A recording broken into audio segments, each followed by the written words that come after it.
अब त एकदम दरिलो मान्छे आउनु भएको छ। दरिलो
आशिका म पछि दिँदैपछि तिमीलाई केही गर्छु है, सेवा गर्छु दिदीले है। हुँदैछ यहाँ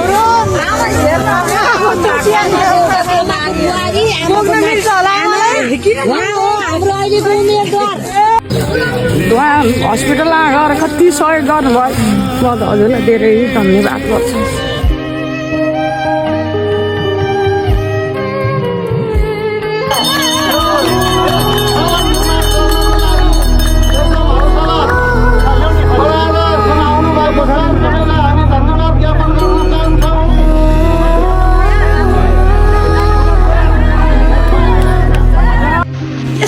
जस्तो देशमा नि बस्ने होस् भनेर त हामी उत्रै जाँदैन थियो।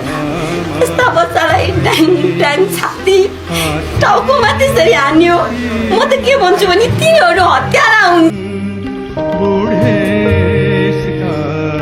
एक्लै छु सर, मैले यो टोलमा कब्जा गरेको छु। हजुरको हस् राम्रो गर्छौँ हामी यही प्रचारको लागि कमाएको छ, गाडी चाहिँदैन हामीलाई, घर चाहिँदैन हामीलाई बाबा। राष्ट्र सुधार जनताको मन त माया गर्छौ जनतालाई, जनताले माया गर्नु।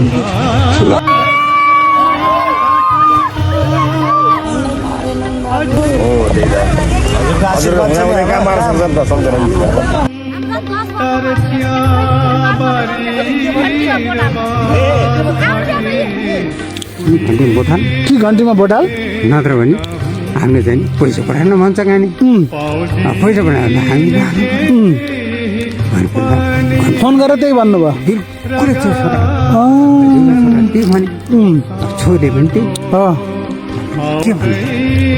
त्यो मान्छेलाई, विश्वले मानेको मान्छेलाई त्यो संसदमा यदि अपमानित गरे, उहाँलाई यदि अपमानित गरे कि तिनलाई पाप लाग्यो।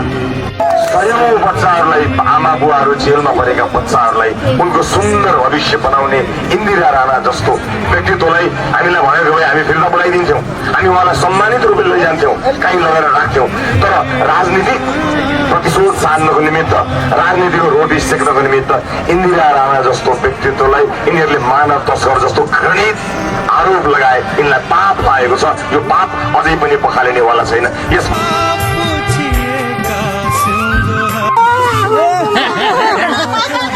पैसा चाहिन्छ तर उहाँले चाहिँ आएर हेरेर ल यस्तो भएछ बहिनी भने पनि मलाई चित्त बुझ्यो नि। एमाले काङ्ग्रेस तपाईँ भोटै नहाल्ने अहिले। अनि नेताको कार्डले त्यसरी खिचेर हिँड्छ भने अरू कार्डले त मान्छे खिचेर हिँड्ला, हामीले छोडिदिनु। प्रचण्डले माडी मोडी बनाउँछु भनौँ, आकाशे बोल हाल्छु भनौँ, खै त म त अस्ति जाँदाखेरि म त आकाशे बोल जाने ठाउँै छैन के गर्ने। तर तिमीलाई दिने भोट विजय भएर आउँछौ छोरी। ल तिमी ढुक्क भएर जाऊ छोरी। ल हुन्छ ल बा जाऊ। दिदी आइसक्नु भएपछि दिदीले टेकेर चाहिँ धुनी बेसी चाहिँ एकदमै पवित्र भएको छ। दिदीको पाइलाले अब यो पवित्र भूमि भएको छ हो, पवित्र बनाउनुपर्छ दिदी होइन। ल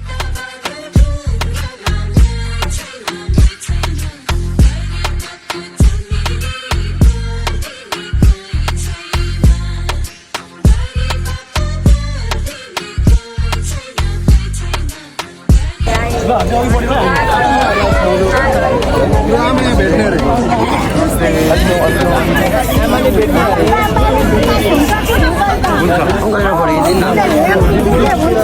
जिन्दगी यो देश पनि अमर हो, सबै जनता खुसी हुन्। यो देश नेपाल देश हरभर बनाउनु यो शक्ति भगवान। किन तिम्रो मनमा त्यो आत्मीयता होइन, आँखा लाग्छौ तिमीले धनमा।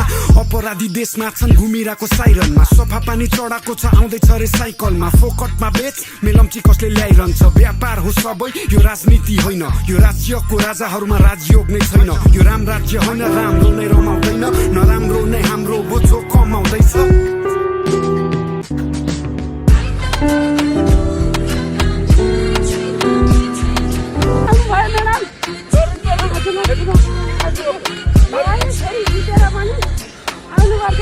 जितेर आउनुपर्छ है।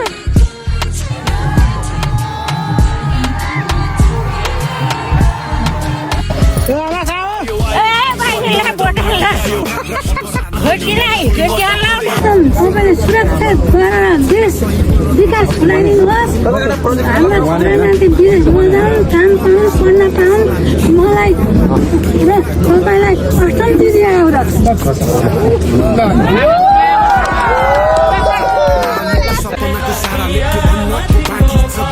साथी छ कोपिला मास्ता के फुल छ त्यो डालीमा, आँसु र रगत लुकेको छ लालीमा। गाडी यो भएर बक्सबास नगर्नु, भित्र जानु। सबैलाई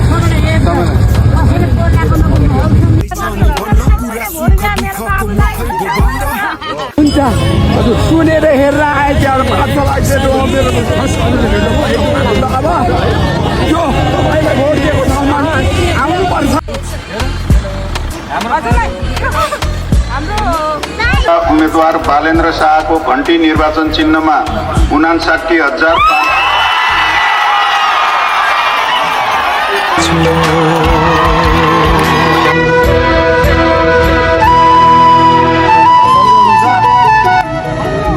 आइपुगेँ म हजुर हजुरलाई हजुरमा यहाँ बसेर सबै थोक बुझा बुझा म जान्छु। भेट्दै भोट दिन पाउनु भएको छैन, उहाँको नागरिकता पनि छैन, उहाँको छोराछोरीको केही छैन। और एक माँ की दुआ है।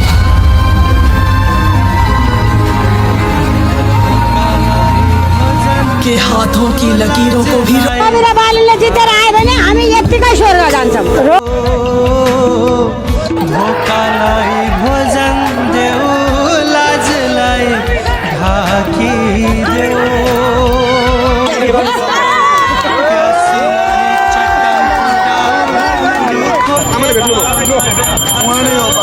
संख्या पुगेन हजुर, संख्या पुगेन। शासनको ज्वरो खाल्दैछौँ, ज्वरो खाल्दैछौँ। फेरि आमा म हजुरको सपना पुरा गर्छु है। भोट केमा हालेको? माग्ने का दिँदैन भत्ता राजन के खानु? अब कति बाँकी छ? नमस्कार। किन आउनुभएको? बालन शाह र रवि दाइले भेट्न। यो बालन शाहलाई ट्याक्स नजित्दै भक्कै छैन। भगवान् सबैको आशीर्वाद राखोस्। बालन शाहले घुम्नु गएर माला लाएर हिँडेको देख्नमा यति राम्रो होस्।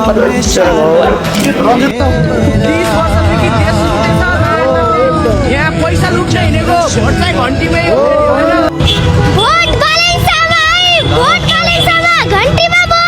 जानुपर्छ, जे गर्न पर्छ, जस्तो चौता लुच्न पर्छ नि। म तयार छु। मेरो छोरालाई जसरी गोली हानेर मारे नि, छातीमा गोली हानेर मारे नि, मेरो छोरा त गयो होइन। अब मेरो छोराको लागि जे पनि गर्न तयार छु। रवि दाई आए भनेर बसिरहने, अनि बालेनजीको एकदमै फ्यान, अनि ऊ पनि गीतहरू पनि एकदमै सुन्ने। एक सालै गर्व छ। बालन शाह जस्तो मान्छे, हिम्मतिलो मान्छे, यति स्वार्थी भएदेखि झापामा आउँदैन त्यस। यो उमेरमा पनि घन्टीको चिन्ह लिएर आउनु भएको छ। घन्टी एकदम जायोस्।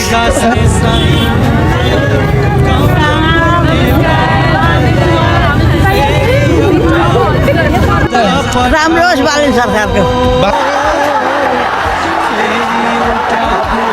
पहिला म गएर एकदम मलाई सुन्न मन लाग्यो बारुद होए खतनमा तिनीहरूका मलामीहरू खाने तेल पार्टीका चोरा बोकेका मानिसहरू मात्र हुनेछन्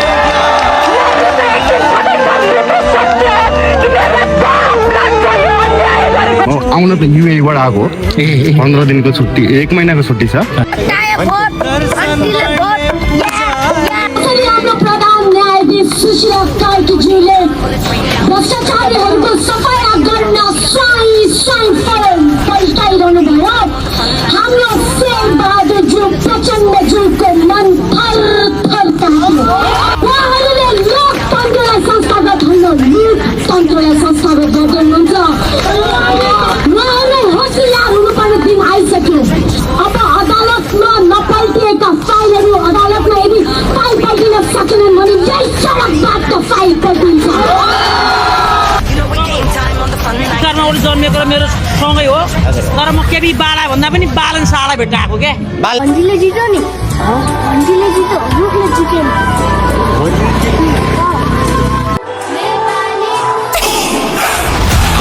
But I bop to my saint, they call me a bad man, that's a fucking good thing. Mama said swing back when another man swings, so I make my mama proud when they make their heads ring. Father forgive me, I can't forgive them. You know my history, you know what I did then. Or what I do now, a whole lot worse. Heavy is the head, it's a blessing and a curse.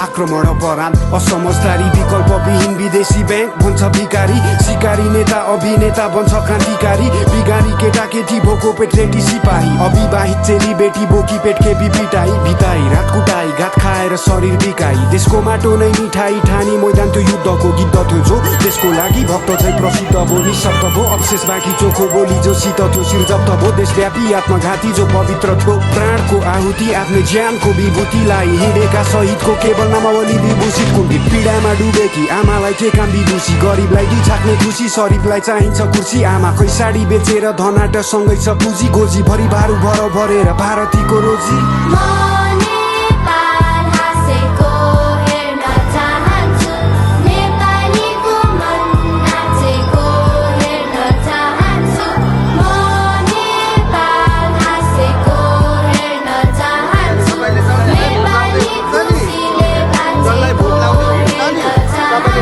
देश एउटा सुन्दर बगैँचा होस् रङ्गी चङ्गी फुलहरू हरेकलाई समान गलैँचा होस् सागर हरेक फुलहरू अनुकूल प्रतिकूलहरू चिन्ता गर्ने भावना होस् सामूहिक खुसी बिनाको के फाइदा त्यो चाहनाको औचित्य के त्यो कामनाको एउटा हाँसो फुक्नलाई उद्देश्य ल्याउनेको हरेक हातहरू फुक्नलाई गरेर अब देखाऊ कालो अतीतलाई मेटाऊ पालो हाम्रो हो भेटाऊ कल्पना गर शान्तिको सपना देख्नेकै पुरा हुन्छ जागृति नै क्रान्ति हो देख्नमा बाटो खुल्ला हुन्छ आकृतिको शालिको नसोच्नु तिमी मालिक हौ र मिहिनेत गर्ने नोकर हो तिमीले ठोकर खाने छौ मानव मानवता बेगर ढुङ्गा फुलका हामी एउटै माला नेपाली सार्वभौम भई फैलिएका मेची महाकाली सायो ढुङ्गा फुलका हामी एउटै माला नेपाली सार्वभौम भई फैलिएका मेची महाकाली